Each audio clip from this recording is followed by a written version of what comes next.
its purpose that prevails. It took me 47 years to understand that my life was never meant to be only mine.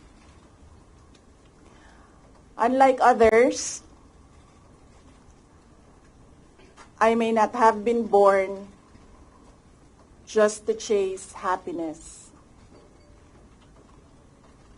For a long time, I questioned the weight of responsibility to my family, to my country, to everyone who called on me.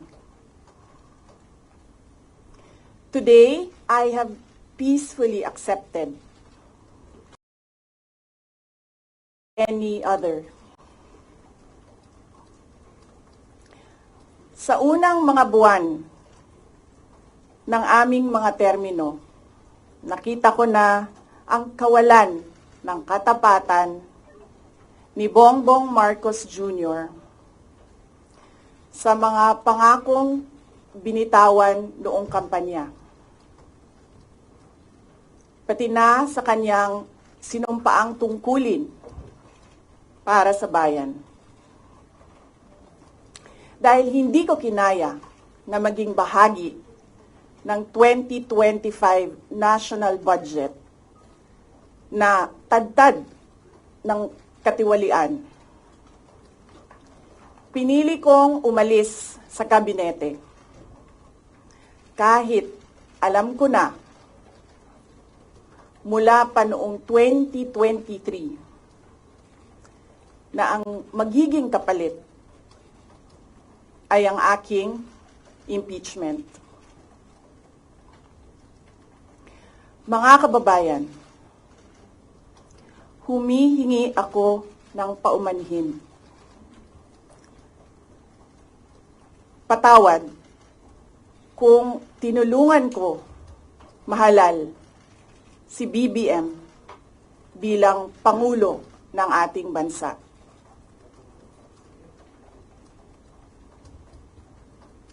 Patawad kung hanggang ngayon ay marami pa ring Pilipino ang nalulunod sa baha ng dahil sa malawakang korupsyon.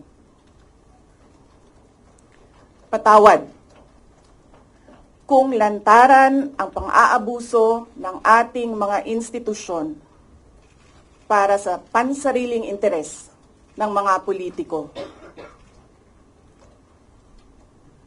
Patawad kung patuloy ang pagtaas ng presyo ng mga pangunahing bilihin habang nananatiling kapos ang kita ng bawat pamilya. Patawad kung wala man lang tayong tunay na seguridad sa pagkain. Patawad kung may nagkakasakit at binabawian bigla ng buhay dahil sa kakulangan ng maayos at epektibong healthcare system. Hindi ako kailanman natakot sa pagsira nila sa pangalan ko. Ngunit, may takot ako para sa ating mga anak. May takot ako para sa susunod na henerasyon.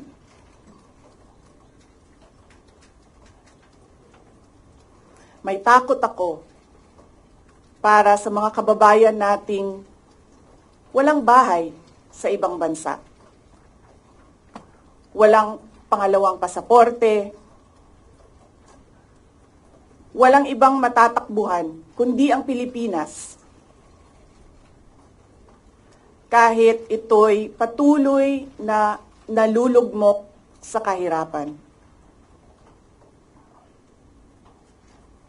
Na ako'y kahadlok, nga moabot ang adlaw na dawaton na lang nato ang kapobrihon isip kapalaran. Nga maanad na ta sa sayop. Nga mawad-an na lang ta og paglaom. Ug labaw sa tanan na ako'y kahadlok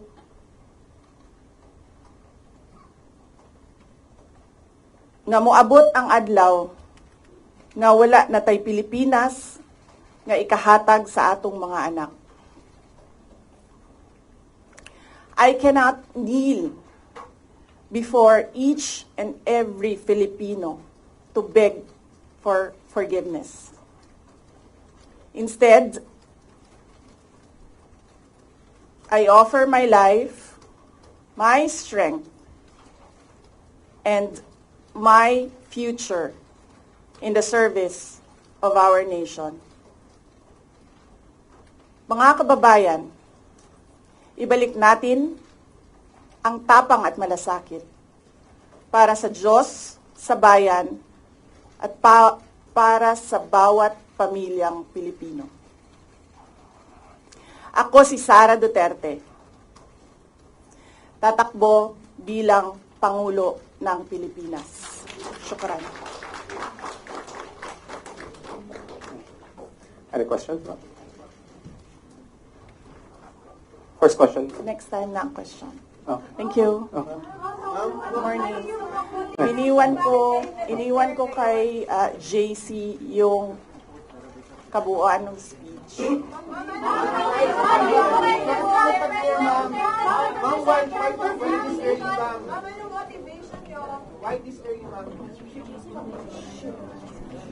I'll scan this. I-scan ko na. Sasend ko sa GC. I-send ko sa GC. Wait lang. Para maganda yung scan.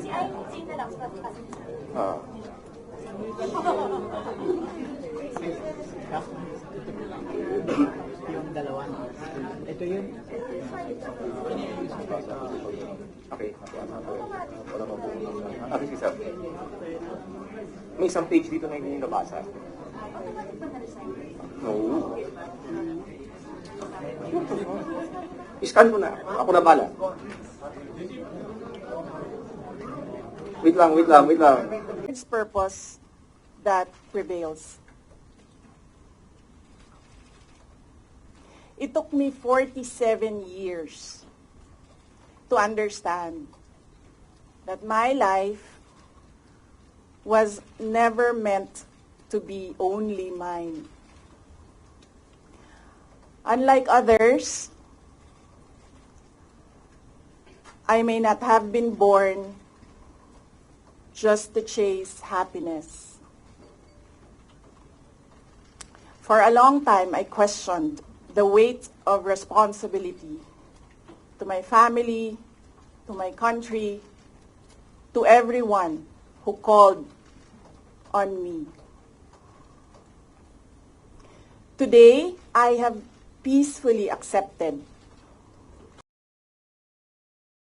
any other. Sa unang mga buwan ng aming mga termino, nakita ko na ang kawalan ng katapatan ni Bongbong Marcos Jr. sa mga pangakong binitawan noong kampanya. Pati na sa kanyang sinumpaang tungkulin para sa bayan. Dahil hindi ko kinaya na maging bahagi ng 2025 national budget na tadtad ng katiwalian. Pinili kong umalis sa kabinete. Kahit alam ko na mula pa noong 2023 na ang magiging kapalit ay ang aking impeachment. Mga kababayan, humihingi ako ng paumanhin. Patawad kung tinulungan ko mahalal si BBM bilang Pangulo ng ating bansa.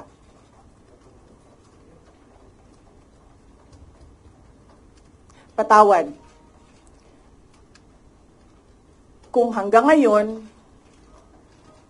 ay marami pa ring Pilipino ang nalulunod sa baha ng dahil sa malawakang korupsyon.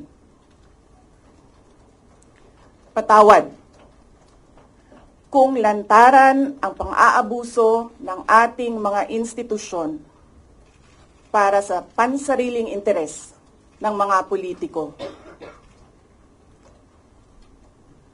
Patawad kung patuloy ang pagtaas ng presyo ng mga pangunahing bilihin habang nananatiling kapos ang kita ng bawat pamilya. Patawad kung wala man lang tayong tunay na seguridad sa pagkain. Patawad kung may nagkakasakit at binabawian bigla ng buhay dahil sa kakulangan ng maayos at epektibong healthcare system. Hindi ako kailanman natakot sa pagsira nila sa pangalan ko.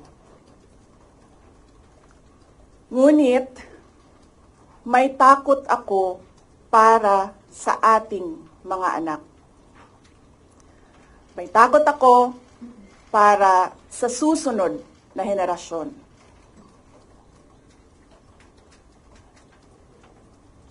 May takot ako para sa mga kababayan nating walang bahay sa ibang bansa. Walang pangalawang pasaporte. Walang ibang matatakbuhan kundi ang Pilipinas. Kahit ito'y patuloy na nalulugmok sa kahirapan. Na ako'y kahadlok nga moabot ang adlaw na dawaton na lang nato ang kapobrihon isip kapalaran. Nga maanad na ta sa sayop. Nga mawad-an na lang ta og paglaom. Ug labaw sa tanan na ako'y kahadlok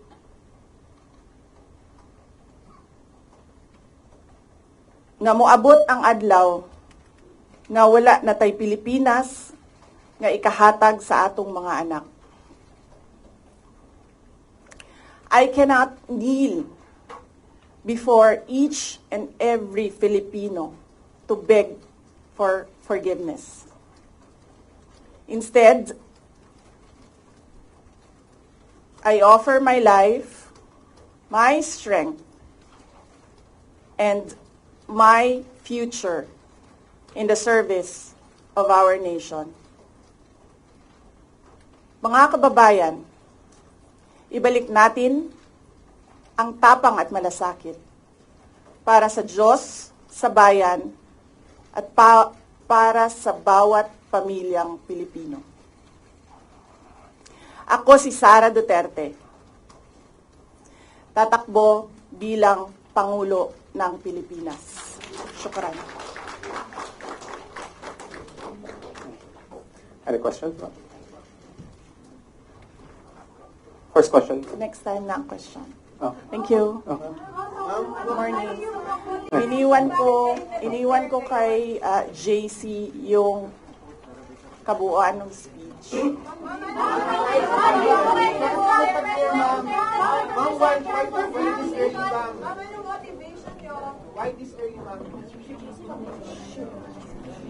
I'll scan this. I-scan ko na, sasend ko sa GC. I-send ko sa GC. Wait lang, para maganda yung scan.